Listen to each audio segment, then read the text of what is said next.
Hello everyone, my name is Sunny, and today I figured I would go ahead and give you guys just a demonstration of my workflow because I've been working as a quality assurance writer for some time now, and I've started to notice some common mistakes in either new or practicing writers. I'm not really sure of everyone's experience level, but I've noticed a lot of things that come up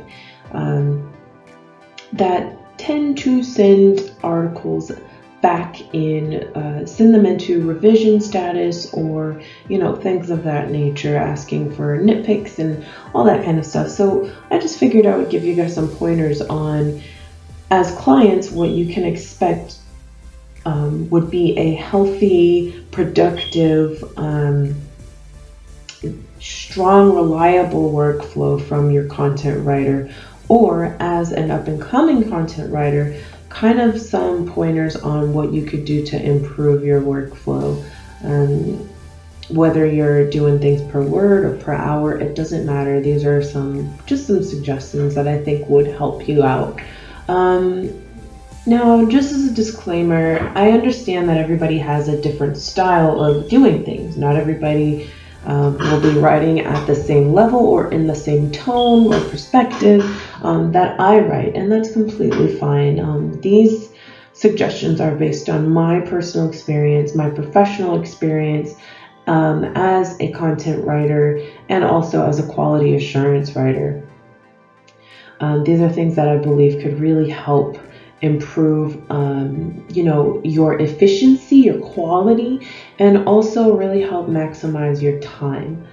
So this is just going to be a walkthrough of my style and the things that I prefer to do as I work through just a typical article from day to day. And I'll give some context here. As you can see, I'm writing about hemp versus CBD versus marijuana. And so I would like to go ahead and make this a scientific communication piece, or a sci-comm piece. And that's because you want to give your readers, you want to give them as accurate information as possible. You don't want to do any guesswork. You don't want to pull from another person's blog. And on that note, something that I was told when I was, really starting out in my content writing journey as a professional, not as a hobbyist or an assistant, something that I was told is, when you link to someone's blog article that's in your industry, somebody that you should consider as a competitor, your readers see that external linking and think that source that they linked to is more authoritative than they are. Or you believe that this other blog explained it in a way that you couldn't, or in a better way that than you could, and therefore that's why you externally linked to their site. So basically, linking to or explicitly referring to a competitor in your industry when you're explaining complicated topics like this, especially things that you want to be the authority on, that comes off as almost an implicit admission that, hey, I know this is my competitor, but they're better at providing this information than I am, and I'm just recycling the things that they've already said. You absolutely do not want to do that. What you want to do is you want to go for those authoritative sources.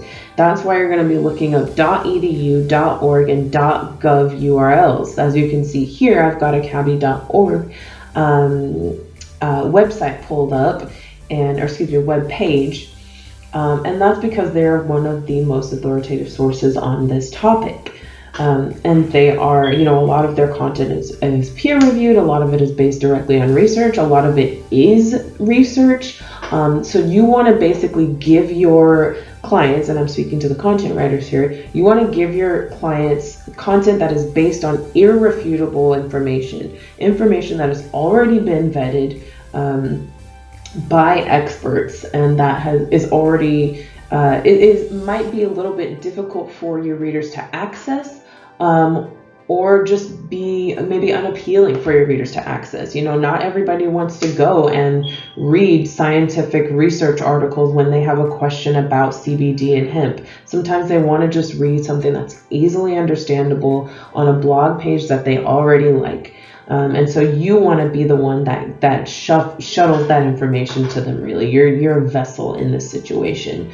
And this is especially true of science communication, because you're relaying something that isn't really confusing terms, because let's admit it, a lot of scientific information is really hard to read or is just straight up badly written. And what you're doing is you're putting this stuff in plain English. You're making it understandable, engaging, relatable for people to consume. So that's all on the .org, .edu, .gov sources. But also realize that when you do external linking and you use those types of sources, that also builds your credibility, because your readers can see that, hey, they're actually using research here, so I can't argue with that. This is fact-based, not opinion-based. So that's going to be another thing that boosts your authority within your industry, builds rapport between you and your readers, but also kind of helps your search engine optimization, because Google is going to see those high authority external links and realize that, hey, this information is actually really valuable and it's high quality, so I'm going to boost this up on the search or search engine results pages. That's what that stands for. So yeah, now that's one of the things, just to kind of close out this train of thought here, that's one of the things that I notice tends to be a huge problem with a lot of writers, is they don't really know what makes an authoritative link. If you don't have the 3 URL types that I just mentioned here, the .edu, .org, .gov, if you don't have access to one of those, because they're not always available, research isn't always available on every topic you're going to be writing about, and that's completely fine. If you don't have those resources available, then what you want to do next is go to an industry relevant authoritative source. So let's say, you are researching some sort of retail product. You can't find necessarily any research to kind of justify things that you're saying. As far as, let's say this isn't a review, because you don't want to just be putting false information out there, especially when it's scientific. So instead, the next best thing is to look for maybe one of the biggest brands in that industry. Look at the things that they're saying about their product, and it's some kind of one of the ways that you can vet I'll just group them as non-authoritative sources right now, things that are not edu or gov. One of the ways that you can vet them is you can look at their about page, see how long they've been in the industry, what kind of experience they have, look at the sources that they're linking out to, look at the following that they have, whether that's on social media or on their website. And these are all things that are kind of signaling their authority. So if it seems like a high authority source within the industry, chances are their information is trustworthy and you're safe to go ahead and link out to them. And because they are so high authority, you don't really have to consider them competitors. And if you do, then you don't have to link out to them. You don't have to, link out for every single fact that you put in your article. I like to try to do that, but if you just cannot, for the life of you, find a high authority source to back up one of your claims, but you know that it's true and you've seen it demonstrated, then what you can do is you can find, just do some background research, make sure you're not the only one who says this fact, the only one who knows this fact. If it's a commonly agreed upon thing, then you could just go ahead and put it in your article, and you don't have to externally link, and it'll be just fine. So yeah, that's one of the ways that you can go ahead and improve the external linking in your article, and also make sure that your external links are relevant. I see way too often writers externally linking to things that are just not relevant and don't make sense within the context of the article.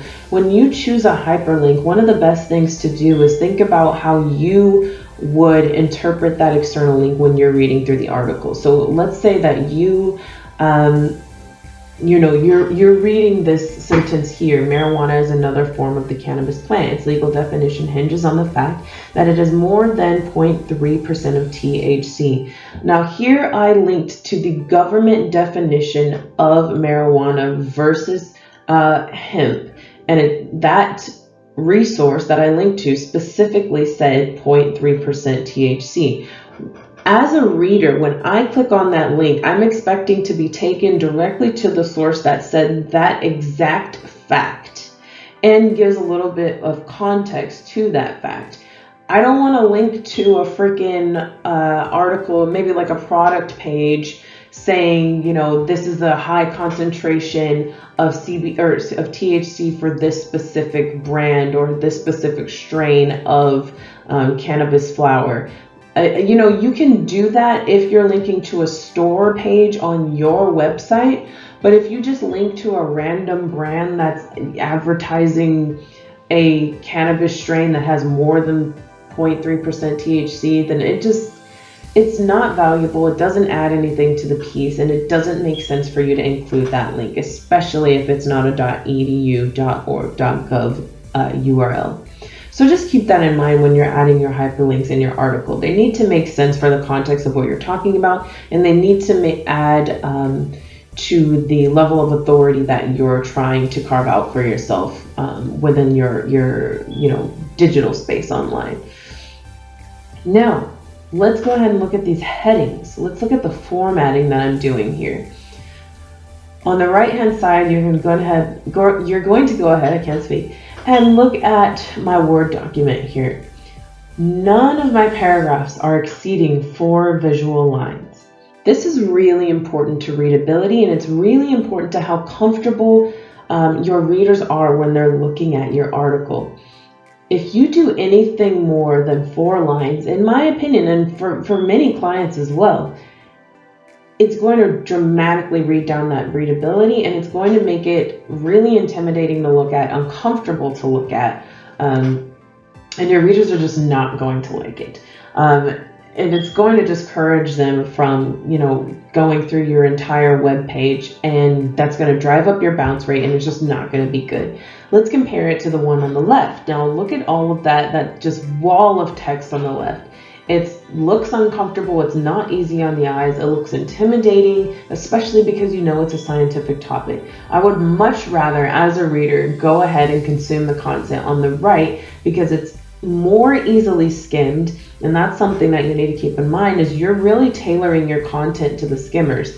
They want to be able to scroll through your web page because somebody is more likely to land on your page, scroll through it, look at the kind of information that you're giving them, and then make the decision whether or not they're going to actually read what you have written.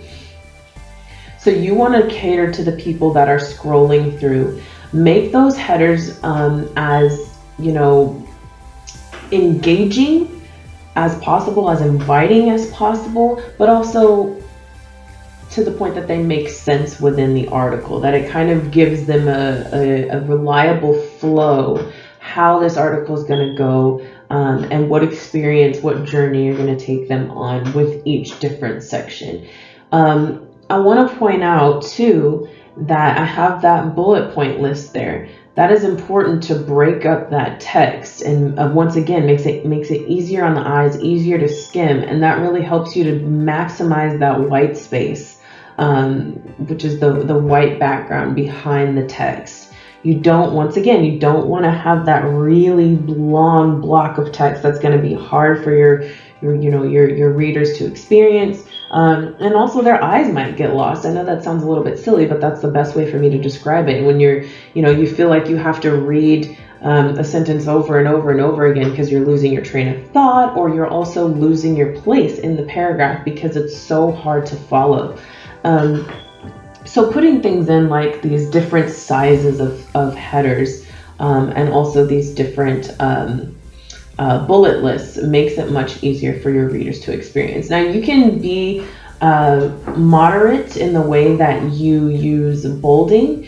Typically with stuff like this, I don't really like to bold bullet lists unless I have a word followed by a description. So let's say where I wrote the Himalayas. I would bold that and put a colon after it if I wanted to say the Himalayas are located in X place and they are this high and this long. That's when I would bold that. But if it's just a list like this, I don't want to bold it, because then that sets the precedent that all the bullet point list will be bolded. And if your term that's bulleted is more than like 5 words long, I'll say 5 to 10 words, then it's just going to look messy and it's not going to look nice. It's going to kind of backfire on the aesthetics of the article. Also notice the difference in header sizes that I'm using. So when I introduced the general topic, what's the difference between hemp and CBD? That's where I answered that question. And I'll kind of bring in another point here too, is you need to answer that question right at the start of the article. Don't force your reader to read through the entire piece to finally get to the answer on the bottom. You need to answer them straight away. And that's because, once again, we're catering to the skimmers. We're catering to the people who don't know if they want to give up their time to read through your entire piece. What you want to do is just give them that information straight away, and then immediately after that, go into the caveats. What makes this a potentially contentious subject? What may, present some confusion to the reader? There's a lot of stuff that you can do here, and there's a lot of good uses of H2s, which is the second header type, the one that I used down at the first section to introduce the general topic, and then immediately after that I went into the H3 because that introduced the true identity, quote unquote, of hemp. After I've already explained the most important distinction, now I'm going to go into the more specific differences of hemp versus CBD versus marijuana. And when you're doing your titles, then that's the only time that you should be using H1. Don't ever use H1 in the body of the content. That doesn't make any sense, and it's not going to look good. So I want to jump over to the left side of the screen for a minute, and I'm not sure if I've mentioned this already, because admittedly this is now the third time that I'm recording this walkthrough. But I want to just go ahead and suggest that you use plugins. The Chrome plugin that I'm using to organize the facts here on the left is Weeva, and that's a highlighting plugin, so you can highlight the web pages without having to save them as PDFs or anything like that. This is extremely useful because you don't always write or discuss every single fact in the order that you read them. Sometimes the sequence gets a little bit broken up. Sometimes you pass up a fact because you think it may not necessarily need to be addressed at a certain point. And so in order to remedy that and make it easier on yourself to backtrack if you need to, you want to go ahead and highlight those specific facts, the most important facts that that kind of stood out to you, and things that you might be able to use later on in the article. And that's why I have so many tabs open. And I know that's such a divisive thing. Not everybody keeps that many tabs open, and trust me, it gets worse. This is not a lot for me at all. Many times I end up having 10 to 15 open at a time. And so because, and I think I may have said this earlier, this is because I have so many streams of thought going at the same time, which is why you've seen me jump around in paragraphs and sentences so many times.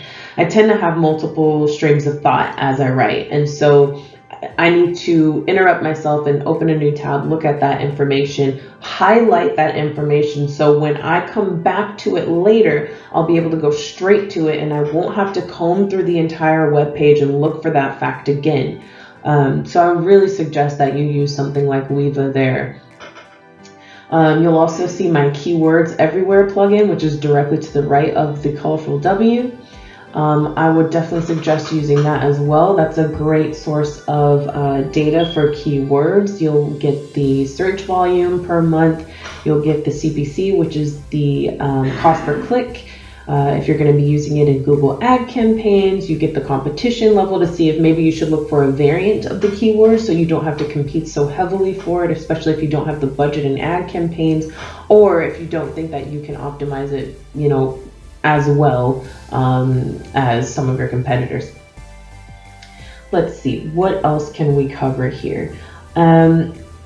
Continuing on the topic of readability, you want to make sure, I'm going to touch on the visual lines thing again. Never go over 4 visual lines, but there's also a such thing as too short of paragraphs. I personally do not like paragraphs that are 2 lines long. It is aggravating to see. It doesn't seem like it's saying anything of value. It seems extremely superficial in the way that it looks. It doesn't seem like it's really giving you enough space to say something of substantial value. And it also throws off the flow for me in the way that I'm able to read it and experience it in my head. I would much rather paragraphs between 3 to 4 lines, and a very, very small survey that I did on social media also indicated that most people prefer 3 to 4 lines, or they simply just don't care. So I would never ever suggest, and I'm talking to you clients right now, I would never suggest that you do something that's only 2 lines long. The only time that works is if you are doing a review, or if you're doing kind of a listicle where you're kind of describing a list of things, really outside of that, because those articles are kind of fluffy in nature. I know that you're never supposed to include any fluff in any of your articles, and you don't have to, but when it's compared to sci-comm reviews, to me just seem fluffy, even if I base everything on current knowledge and current research, which I always do. So if you're really saying something of value, and you're not just saying, writing a review blog or just a fun, really light-hearted topic that doesn't require much explanation or much background knowledge, then that's where 2 lines would be appropriate. But any substantial explainer piece, it really should be 3 to 4 lines long. Now you'll notice that I stopped here and I turned off my timer. The reason I did that is because when I hit a wall, I don't want to make my clients have to pay for that. Sometimes I lose my stream of consciousness. Sometimes I just completely lose track and I have to stop. I have to go back, as you saw me scroll up and kind of read through it again. I have to kind of catch my tone again, catch my train of thought once again. And that to me is not an efficient use of time. So I don't want my client having to pay for that. Once I kind of get myself back on track, then I'll go ahead and turn my timer back on. And I want you to see here, I want to point out that I went back and I broke up a section. So you'll notice that section was getting pretty long. You don't want your sections to be too long, because then your reader could kind of lose interest and it's hard for them to skim.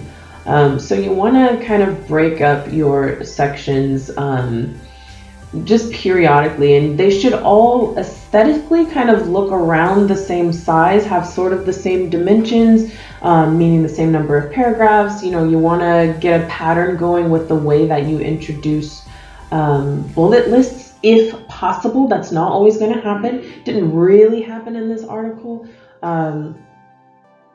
But you want to just basically make it comfortable to look at. And you don't always have to go for a specific number of paragraphs per section. I used to work for a client who preferred 4 paragraphs per section, and that's the maximum. I don't like restrictive things like that. I will absolutely accommodate it if that is what you prefer for your web page. However, I don't believe that it's necessary to restrict your number of paragraphs per section. It just makes things unnatural, and it forces the writer to structure their piece in a way that is not necessarily natural. So I would always just suggest not really imposing restrictions like that, but having reasonable expectations, and just based on kind of the example that I gave here. When you see something getting that long, then kind of look for that natural break, where a new topic forms, a new subtopic forms, and break it right there. I wouldn't suggest having your sections any less than 3 to 4 paragraphs though. unless that is consistent throughout the entire thing. And the only time you should do something like that is with a listicle or a list article. Otherwise, it looks really, it's really jarring, and it takes you out of the flow of the piece when you break it up so much. So those are just some suggestions that I have. This is just based on a lot of the mistakes and hiccups and revise-inducing things that I see a lot of writers do, just in my experience as a quality assurance writer, but also just based on my day-to-day workflow as a practicing content writer and somebody who's been doing it since 2015. So yeah, I would just say that for writers, you can see that I jump around a lot and I have different thoughts, and sometimes I completely get rid of paragraphs, sometimes I completely change things, and sometimes I rearrange the sections. Sometimes you see that I have my atmosphere going with my Coraline soundtrack, and sometimes I need to pause it, sometimes I need to turn, clock out completely. Let yourself just go with the flow. Let everything naturally come to you as you work through your piece. You don't have to go straight from intro all the way down to conclusion. If you want to kind of jot down a couple of questions to give yourself a kind of general structure and a general direction of your article, then go ahead and do that and write in the order that you feel most comfortable. You don't have to restrict yourself to a specific type of workflow and a specific type of style when you're working.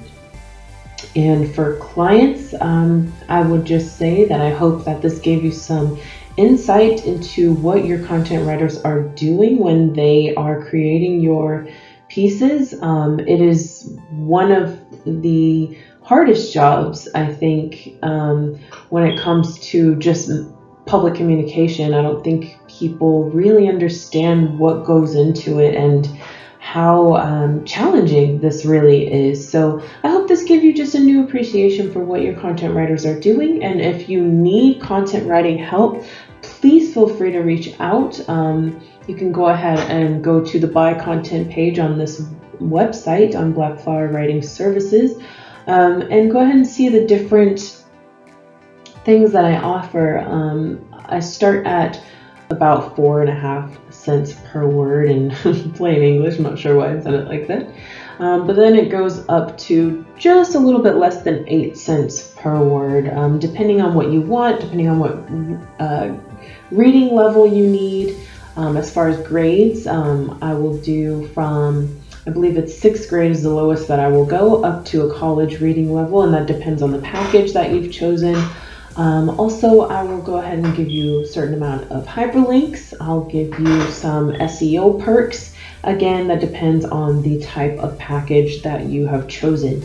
And also, with every purchase, you get a free copy of my book, SEO Ranking Factors, which has over 200 web content elements you can use both on your website and in your content to get your web page higher up on the SERPs, which even just one position up on the SERPs, which is the search engine results pages, can get you over 30% more traffic to your website. So it's definitely worth looking into. And if you aren't ready to purchase something right now, that's no problem at all. You can just go ahead and sign up for the Black Flower Writing Services newsletter. And on that, you'll get a free copy of the book, and I'll just give you suggestions every other week of the scientific topics that you should be covering on your site. And I'll go ahead and also offer what packages I can give you to go ahead and write that content for you. So thanks for joining me. I hope this helped you out, and have a great day.